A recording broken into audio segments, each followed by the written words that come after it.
Hey good people, how y'all doing? Welcome back to the channel. We are talking about The Real Housewives of Potomac, Season 9, Episode 2. We see Giselle and Wendy sit down and have their conversation. Karen is still playing defense. I find her to be a little bit delusional in this particular episode, and we get to know and learn a lot more about Miss Stacy. And I have to say, Bravo has a way of finding these housewives with interesting backstories. So let's jump right in and talk about it. When the episode opens up, we are still at Miss Karen's Hatitude party. Mia is still in the bathroom boo-hooing. Wendy is the voice of reason at the table. If you would have told me that Wendy would have been defending Mia, I would have laughed in your face. But Miss Wendy was sticking up for Mia against Giselle and Karen and letting them know, listen, we're all moms here. The mom shaming thing, that's not okay. I felt like this was a lot. Giselle and Karen respond saying they weren't trying to question her motherhood. They think that she's a good mother. We pan back to the bathroom. Jacqueline is trying to calm Mia down and let her know, girl, you're a good mom. Don't let anything that they're saying make you feel any different. Back at the table, Giselle goes on to say that she feels like Gordon was hurt on TMZ because he felt like maybe Shorty Doo-Wop was already in the picture and around his kids, and he was hurt by that. And that might very well be the case, but it's not up to you to bring it to these women. It's not up to you to sit there and shame Mia. I just personally did not care for that. I think Giselle said that she did not protect her children. How would you like it if somebody said that you weren't protecting your 3 girls? It wouldn't go over well with you, so I don't even know why they brought this whole Mia thing up, honestly. Now, like I said last week, I could see Karen using this to her advantage because maybe it was really going to be her on the hot seat during this actual event, but Giselle, girl, I don't understand your angle. Like, why are you involved? I found it interesting that in Mia's confessional, she names Karen and only Karen as the cause of her pain, saying that it was Karen who brought up her not protecting her children. Karen, yes, did start the conversation, but Giselle was the one who talked about you not protecting your children. And I don't know, Mia and Karen's relationship is very strange at the moment between the two of them. I know that Mia, if she had to choose between any friend, I honestly think that she would be Team Giselle. So I just feel like she's always going to be down with Giselle. But she's upset with Karen in her confessional. I think that she should be upset with both Karen and Giselle. So while Mia is still in the bathroom getting herself together, Giselle is like, okay, we need to move on with the party, probably because they're on a time constraint. But she tells Wendy that she wants to get together with her and have a sit down so that they can, I guess, come to some type of resolve as it relates to their relationship. Giselle gives Wendy a bucket hat, and Wendy comes up with this rap about the women wanting to feel, I think it was, her bosom area. And it was just awful. Wendy, girl, rapping is not for you. And why are you always talking about one of these women in the group doing something with you? Wendy, I'm starting to think that you have a crush on some of these women, in particular Giselle, if I'm really being honest, but that's another story for another day. So in exchange for Giselle talking about her and Wendy going out, Wendy is saying sarcastically to her that she's so excited to see Giselle the next day. And I really believe that there's some truth to that. I think Wendy has always wanted, for whatever reason, to be friends with Giselle. I'm not quite sure why. Maybe because you have one alpha woman, if you will, on one side, which is Karen, and then you have your other alpha female on the other side, which is Giselle, as it relates to this show. I'm not quite sure because I don't feel like Giselle is anyone's friend's goal. That's just my opinion. You guys let me know what you think about that. But I do feel like Wendy has always wanted to be cool with Giselle. At this particular point in time, Mia returns back to the table. Both Giselle and Karen apologize for making her feel the way that she felt. It's now Jacqueline's time to get her hat. At this time, Giselle has already given the new girls a hat, and I think their little name was the Darbies or something, the Derby or something like that. But anyways, she gives Jacqueline the hat and she's like, welcome back to the group. And Jacqueline says, I should have never left. Me personally, I could do without Jacqueline. I really can. First of all, I feel like Mia is very abusive towards her at times, verbally, that is. And secondly, I just don't know. Like, Jacqueline really to me doesn't bring much to the show. It's clear that she's always going to be there to defend Mia. That's just my opinion. So, girl, welcome back, but I'm not really feeling like there's a need for you to be on the show. Over in Karen's confessional, she says that this party was not going to be the Inquisition party that these women thought it would be. Now, I don't know, outside of Giselle and maybe Ashley, if the rest of the women there, matter of fact, Stacy, Vivian, Wendy, none of them are really going to go hard and question Karen about what happened with her. But yes, of course, Giselle, Mia will get in there and be messy when she can. And of course, Ashley, I could see if it was just the four of them that went out and she feels like, it wasn't the Inquisition party that they thought it was going to be, but it was the equal amount of friends there, I feel like, where it wasn't an Inquisition party. And that's why I feel like Karen was a little delusional in this episode. Yes, people are going to have questions because this happened, but at the same time, they weren't really drilling you the way that they could have drilled you. So relax. In the next scene, Giselle and Wendy meet up. I felt like the first couple of seconds of seeing them meet up was so awkward. Wendy was kind of following Giselle's lead. You see at one point Giselle straightens up her place setting. Wendy does the same thing. Very awkward, very different than the last sit down that Wendy had with someone that she was having a confrontation with, that being Nneka. I really feel like because Wendy has always wanted to be cool with Giselle, it at least has always come across that way, that Wendy was very much more open-minded sitting down with the likes of Giselle, whereas Nneka, she really wanted no parts of that. It was clear that she was just doing that for the show. Just like it's clear Giselle is just doing this for the show. Okay, like I said last week, Giselle knows that she has to get along with the rest of these women. I will also say that Giselle was very blunt and very straightforward with Wendy about basically how she felt and maybe still probably does feel about Wendy. There was a moment where Wendy was saying that she doesn't like the fact that Giselle alienates people, and they do a flashback of when Giselle came to Wendy's party last year and didn't even speak to Wendy, which is crazy because she hosted the party. Giselle says, well, if I don't like you, I'm not going to talk to you. And she kind of says it just like that. And I'm like, girl, ew. Like, why you gotta be like that? Like, Wendy, she does not like you. This woman does not mess around with you. So please, Wendy, do not be foolish enough to befriend Giselle and really think that that's going to be a real friendship. It's only for the cameras. And maybe Wendy is playing nice because she too knows that this could be her last season as well. You really don't know with these shows anymore who's going to stay and who's going to go. But Giselle also mentioned the fact that she doesn't like or feel like there's any room for friendships when someone is talking in a demeaning way to the other person. And that has been something I will honestly say that we have seen Wendy do in the past, especially when she first came onto the show. Okay, there was a little bit of a cockiness, if you will, to Wendy in the fact that she has these degrees and stuff like that. Maybe it rubbed them the wrong way, obviously, because, they don't have that. And that does not define a person, of course, but I kind of understood what Giselle was saying when she said that to her. So at the end of the day, they're going to work on a relationship with each other with the agreement, particularly coming from Giselle, that if she has a problem with Wendy, she will address it right then and there. I really felt like this dinner was one-sided. It only benefited, in my opinion, Giselle. I don't really feel like Wendy really got her together the way that she needed to be together. Wendy does mention that it's interesting that she has an issue with how she responds, meaning Wendy, how she responds to things when Giselle, you're the one bringing this to her. She didn't bring this smoke to you. You brought it to her when you tried to start the rumors about her husband. I thought that was a great point that Wendy made, and Giselle really had no answer for that. But like I said, overall, this conversation more so benefited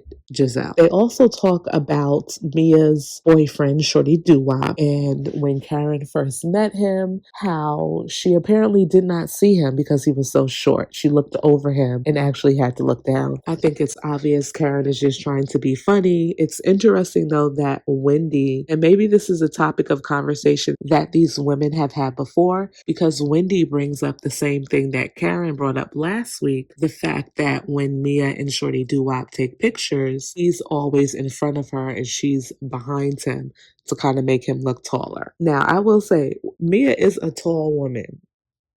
We'll leave him alone. Wendy got a good laugh out of that. Let's move on.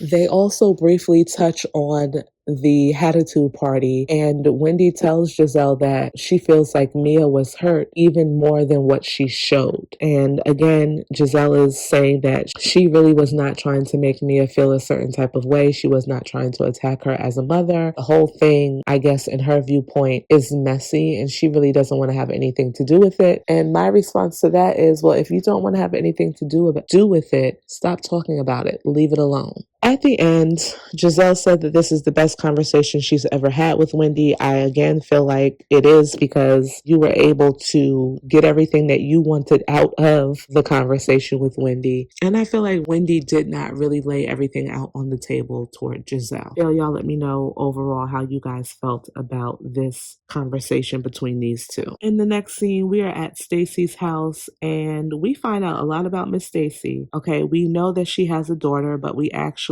met her daughter Arabella, who is trilingual. She speaks both German, English, and Spanish. Stacy drilling Arabella about speaking another language, and I felt like it was drilling because she kept asking question after question after question. Girl, we get it. She speaks 3 languages. Great. Can we move on? You don't have to test the girl in front of us. If you say she speaks 3 languages, we believe you. Let's move on. Looking at Stacy and what we learned during this particular scene, it's like they replaced Robin with Stacy because they both had similar living situations when we first met them. Stacy is still legally married. Her and her husband are in the process of getting a divorce, but they live together. When he is not out of state, Stacy has an apartment that she stays at on her quote unquote work trip. That's what they tell Arabella. She's on a work trip, and the husband stays at their primary residence. And when he's out of town, Stacy then goes back to their primary residence and she stays there with Arabella. And they believe that this little girl does not know what's going on. They do not plan on telling her that they're divorced until they figure, or that they're getting divorced rather, until they figure out how they're going to handle custody and a whole bunch of other stuff. I would love to know the statistics on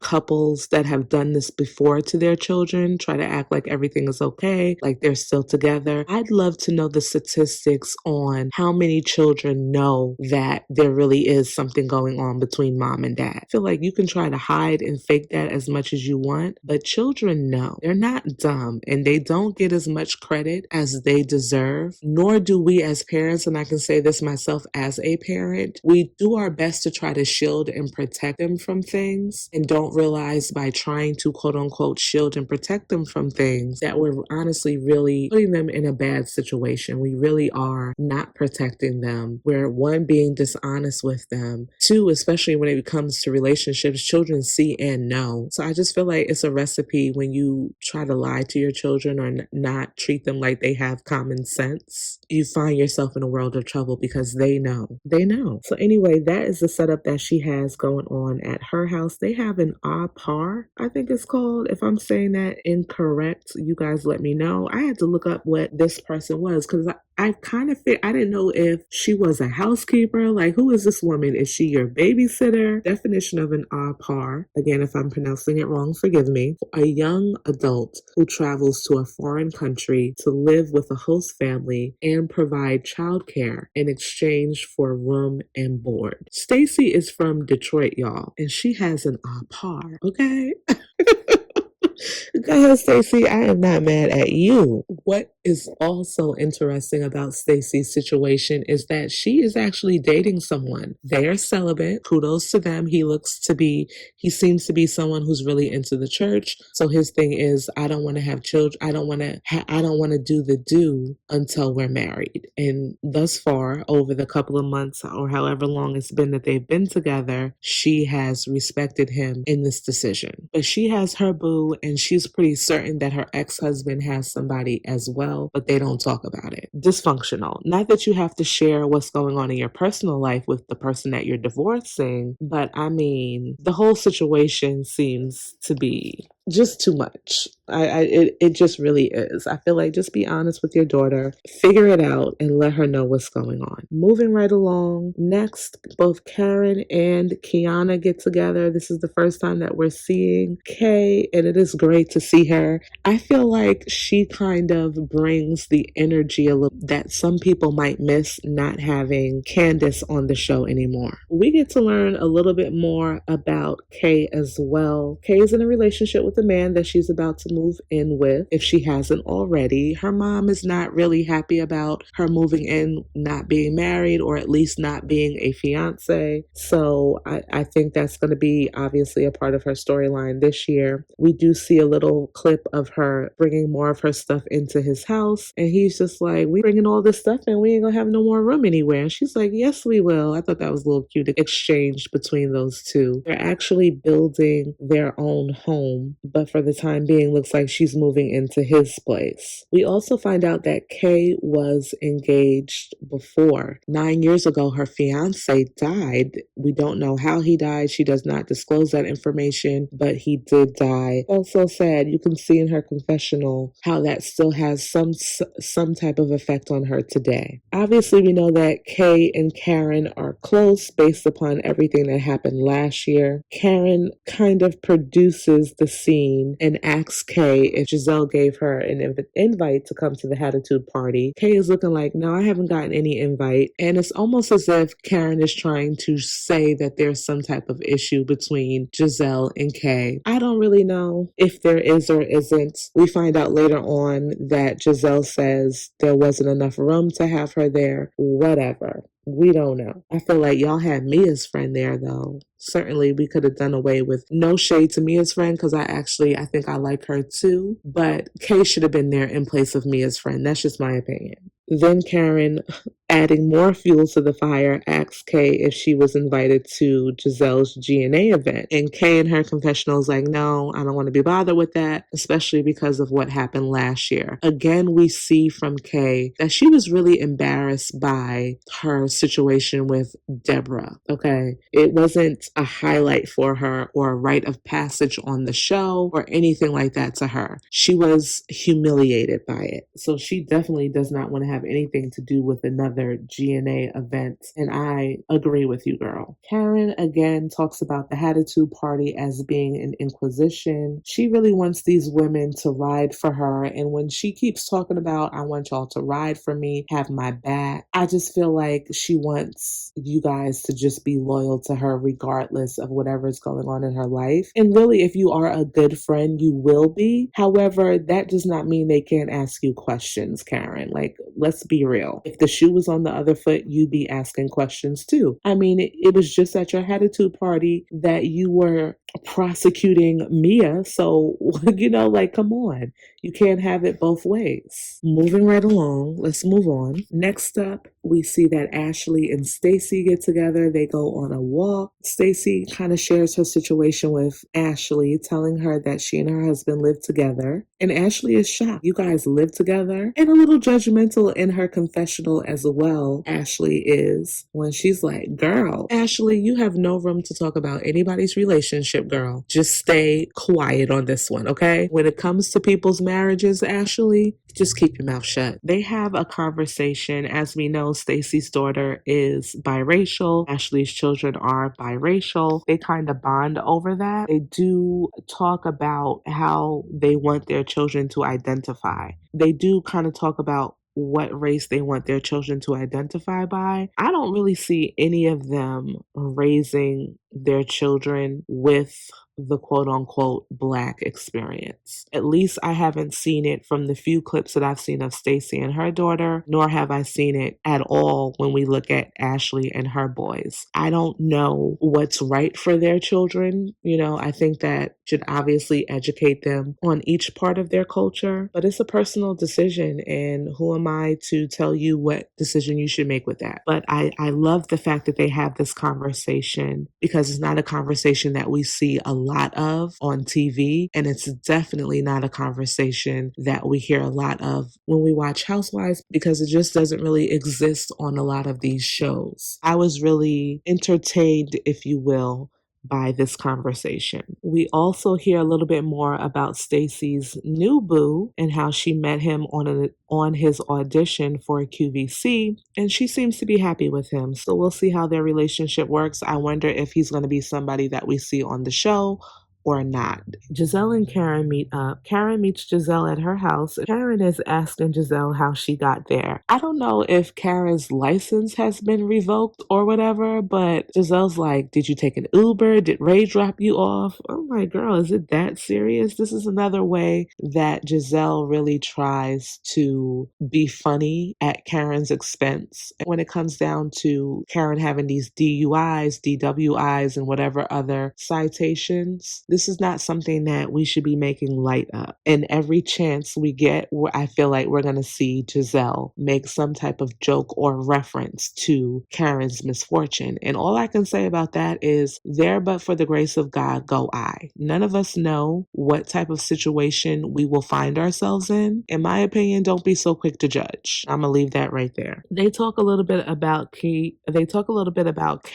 And Giselle is going to invite her to the GNA party because she does not want Kate to feel like she has any issue with her. Then they talk about the Hatitude party, and Karen, in her delusion, is upset about the non-alcoholic drink that Giselle had mentioned at the Hatitude party. She felt like it was not necessary for her to say that the drink was non-alcoholic. I think it's not a big deal. There's other ways that Giselle, in my opinion, has been shady to Karen. This is a very small little piece of nothing. So it's not even worth bringing up, in my opinion. But Karen does, and Giselle says, listen, I wasn't trying to be shady. She absolutely was. But again, I don't feel like it was that serious. As far as Giselle's GNA event this year, it's going to be more geared towards health awareness, I think specifically as it relates to cancer diagnosis, because we know that Giselle's father died, unfortunately, of a brain tumor. And so she wants to use her platform to shed more light with the help of the Cancer Society. Karen then mentions this award that she is getting. I'm still unsure of the award that she's winning and how this all came about, but apparently Karen's event and Giselle's event is on the same day. While Karen is talking to Giselle, she tells Giselle that her event is a little bit earlier in the day, so she'll still be able to make Giselle's event. Giselle is still questioning Karen about her award show, trying to figure out what time it is. I guess obviously because she does not want to have any conflict with the rest of the girls who she invited to come out to the GNA event. But Karen is insisting it's earlier and that she will make Giselle's event. In Giselle's confessional, she says that she received an invite for this award show from another one of her friends, and she claims that Karen's name was never listed as one of the honorees. She feels as if Karen paid to have her be honored, which do people do that? I guess. Maybe. That's crazy. I certainly wouldn't be paying to be honored. Like, for what? I guess that's good damage control, considering what Karen has been going through the last couple of months at this point. But I mean, it's another thing where, is it really that serious, girl, in terms of you having to pay to be awarded something? Maybe it is, considering what she might be up against legally. I'm looking forward to hearing what Karen has to say about this during the reunion, because this is going to be a big topic of discussion. It's the next day at 6:30 in the morning. Karen sends a text to the group that has already committed to going to Giselle's GNA event, that she has an event as well going on at the same time. Her event will have transportation, unlike Giselle's, provided for the women to go. And she's basically asking them to come support her, to both support her and Giselle. Giselle sees the text message and she's just like, you know what, y'all go ahead and go to Karen's event. So Giselle is salty. She's honestly pissed that Karen had the gall to invite these women to her event, even though Karen is well aware that they RSVP'd to Giselle's. Karen is wrong. And that's just that on that. She is wrong for inviting these women to her party, knowing that they RSVP'd to Giselle's. However, this is reality TV, and this is what they do on reality TV. So Giselle, sit back and relax. I really feel like Giselle was upset with Karen because she knew the majority of the women were going to go with Karen. Do I think Karen was right for how she went about this whole thing? No. But is it entertaining? Absolutely. So the women all get on the bus and they're trying to figure out, why would Karen do this? They obviously want to make both events, but they are prioritizing Karen's event over Giselle's, which comes at no surprise. Is Mia. I was surprised to see her on the van, considering the last time that she and Karen had an encounter with each other. Mia was very upset, so she did surprise me. Jacqueline and Vivian actually showed up on time to Giselle's event. They chose to strictly go to Giselle's event, and that's it. The women are discussing everything on the bus, and because of the time constraints and all of the things, Wendy and Kay, we're not surprised by Kay, they're going to stick to being at Karen's party. So they go to Karen's event. They literally can only take pictures at her event and then hop back on the bus and go over to Giselle's event. While they're on the bus, they call Ashley and let her know that they will get to her event at 8 o'clock. Initially, they were like 8:30. Ashley was like, oh, no. That's not going to work. 8 o'clock. So they agreed to 8 o'clock. Ashley at the GNA event goes and tells Giselle the women are not going to be here until 8 o'clock. Giselle is pissed about it. And again, I understand why. After looking at the GNA event, after 8 o'clock, the speech is already done that Giselle made regarding her father and the whole cancer awareness situation. So that's the part, I guess, that she really wanted the women to see and be a part of, and they weren't there for that. So they show the women coming into the GNA event at 8:04. And all we see is Giselle talking to someone and her noticing that the women are walking in, and she is making a beeline towards them, hand flailing in the air, telling them to get out. She is kicking them out of this GNA event. And I'm really shocked by Giselle's behavior because, in my opinion, they're wrong, but at least they still showed up. Give them that much. You go right into calling your security over and kicking them out. Stacy, who was the only person really on the van who kept pushing the women to be cognizant of the time, she is visibly taken aback by Giselle having them escorted out of the party. And the scene kind of ends with them and Giselle at a standstill, about to get in an argument about why they're being kicked out. I am so looking forward to next week's episode, guys. I feel like the Real Housewives of Potomac are off to a great start, especially considering over the last couple of years how these seasons have gone. These first two episodes have been entertaining and refreshing, and it is so good to see that. You guys let me know what you thought about this episode. Drop some comments down below. Thank you again for watching, and I will see you in my next one. Bye-bye.